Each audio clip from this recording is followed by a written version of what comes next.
Hi everyone! Today I wanted to talk about having patient faith, especially when we're waiting for our prayers to be answered. Have you ever prayed for something really important and felt like you were waiting forever for an answer? It can be really tough, right?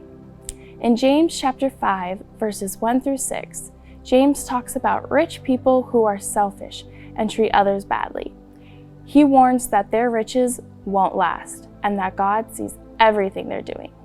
This shows us that God is always aware of what's happening and that He cares deeply about justice and fairness.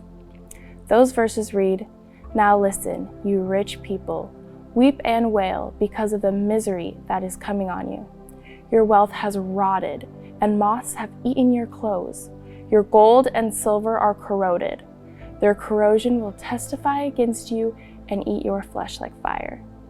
You have hoarded wealth in the last days. Look, the wages you failed to pay the workers who mowed your fields are crying out against you. The cries of the harvesters have reached the ears of the Lord Almighty. You have lived on earth in luxury and self-indulgence. You have fattened yourselves in the day of slaughter.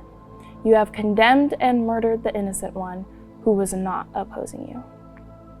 So from these verses, what we can learn about waiting for our prayers to be answered is, first, trust in God's timing. Just because we don't see immediate answers to our prayers doesn't mean God isn't listening. He hears every prayer, and His timing is perfect. We need to be patient and trust that God will answer in the best way and right time. Next, stay focused on what's right. While we're waiting, it's important to keep living in a way that pleases God.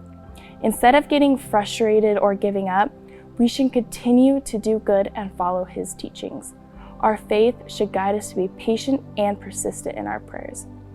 And finally, have patience during the waiting period. When we face tough times, it can seem like our prayers are going unanswered.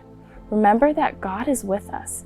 He hears our cries and understands our struggles. Just like the workers in James who were mistreated, God knows what we are going through and He cares deeply about us.